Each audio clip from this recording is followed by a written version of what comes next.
ટીકાઓ જ્યારે વરસે ત્યારે તમે છત્રી બની જાઓ. મિત્રો, આ દુનિયામાં ચારે બાજુએથી આપણી ટીકા થઈ છે, આપણી ભૂલો કાઢે છે, આપણી ભૂલો કાઢવામાં સૌને રસ છે. એ અનુસંધાને મારે એક વાર્તા કહેવી છે. કોઈ એક શહેરની અંદર ખૂબ સારા ડિઝાઇનર અને જેનું નામ હતું વાસંતી. એની અંદર બહુ સારા ડિઝાઇનર હતા અને હકીકતમાં નવા પ્રકારની ડિઝાઇન મૂકે અને એ કોઈને કોઈ યુટ્યુબની અંદર કે અન્ય જગ્યાએ કોઈ આ બધી ડિઝાઇનો મૂકે, જેની પાસેથી અન્ય વ્યક્તિનો અભિપ્રાય પણ બાંધે. અને એ અભિપ્રાયની અંદર આપણને ખબર છે કે દુનિયામાં હંમેશા તમે અભિપ્રાય માગો અને તમે તમારા કામ ગમે તેટલું સારું કર્યું હોય તો પણ તમારી ટીકા કરનારા માણસોની જ સંખ્યા વધારે છે.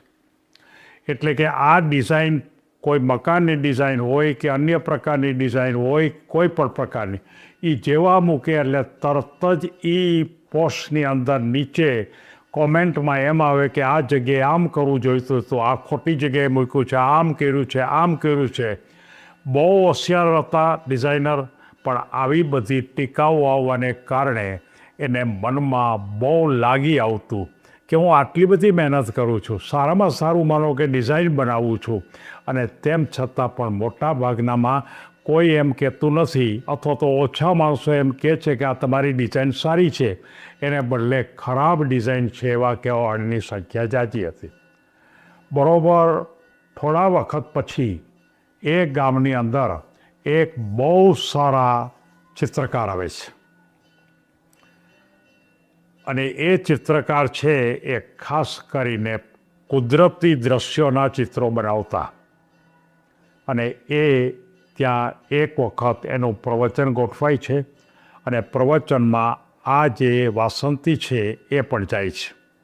અને એ જાય છે ત્યારે આ જે બહુ સારા ચિત્રકાર હતા એ પોતાના પ્રવચનમાં એમ કહે છે કે આપણે ગમે તેવું સારું કામ કરશું પણ સમાજની સામે મૂકશું એટલે સમાજ આપણી ભૂલો જ ગોતશે. તમે એની ચિંતા ન કરો, તમે એનાથી ડરો નહીં, તમે એની કોઈ પણ પ્રકારનો જવાબ પણ ન આપો, અને માત્ર ને માત્ર તમે તમારામાં સુધારો કરતા જ જાઓ, સુધારો કરતા જ જાઓ. બીજી પણ કેટલીક વાતો કરી, પણ આ જે વાસંતી હતી એના મનમાં હજી સંતોષ થતો નહોતો.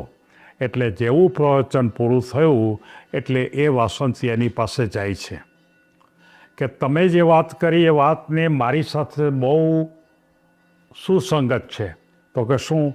તો કે હું સારામાં સારું ડિઝાઇનર છું, હું ડિઝાઇન બનાવું છું, અને એ ડિઝાઇન હું કોઈને કોઈ યુટ્યુબ ઉપર કે અન્ય કોઈ મીડિયામાં મૂકું છું ત્યારે મારી બહુ ટીકાઓ થાય છે.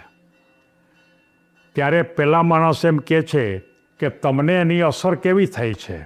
તો કે મને એની અસર બહુ ખરાબ થાય છે, મારું મન એકદમ દુઃખી થાય છે, મને રાતના ઊંઘ પણ નથી આવતી.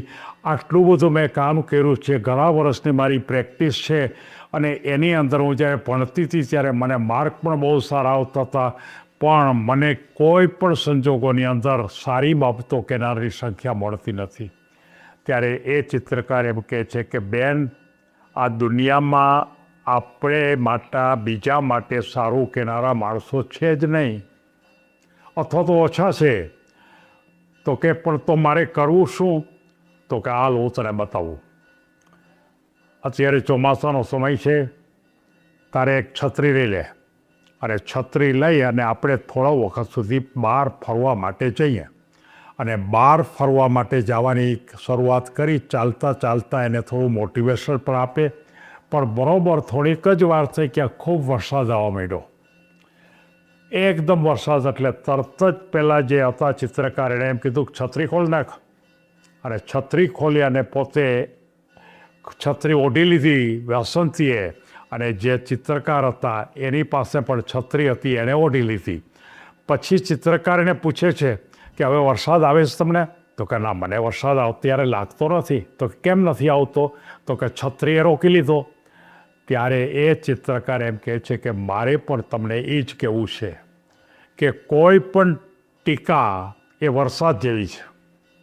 એ ટીકા આપણા ઉપર વરસે એટલે જેમ વરસાદ વરસે ને એના જેવી વાત છે.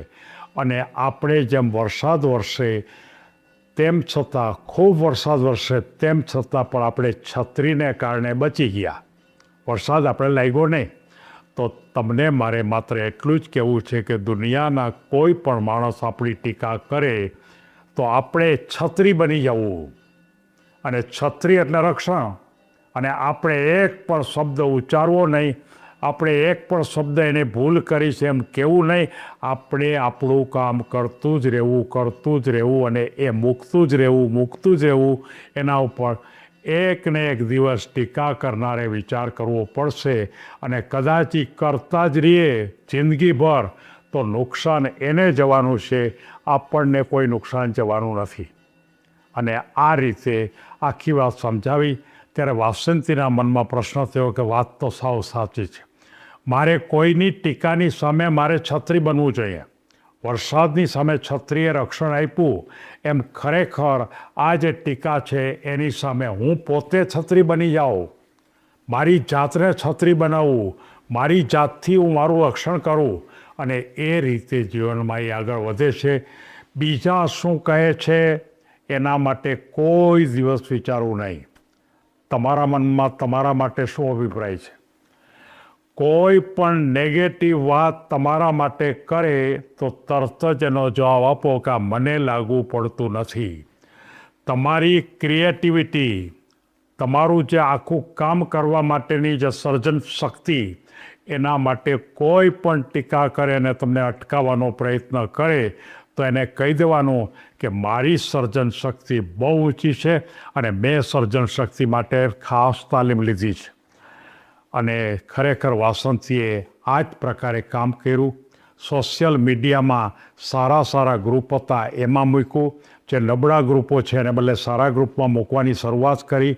અને જેમ વરસાદ માટે જેમ કહી અને છત્રી બન્યા હતા એમ આ વાસંતી પણ પોતાની ટીકા માટે પોતે જ છત્રી બની ગઈ.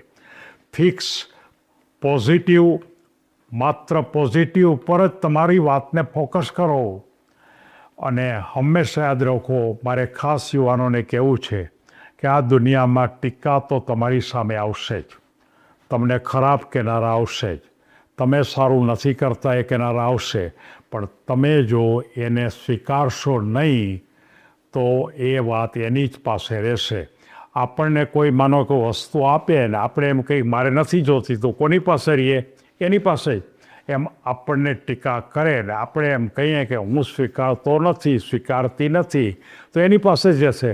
અને એ આપણે એમ કહી શકાય કે વરસાદની સામે છત્રી જેવું રૂપ થયું. વિશ્વાસ રાખો, તમારી સર્જન શક્તિને વધારો અને આગળ વધતા જ રહો. અને વરસાદની સામે હંમેશા કોઈ પણ વરસાદની સામે છત્રી બનો. સૌને ધન્યવાદ.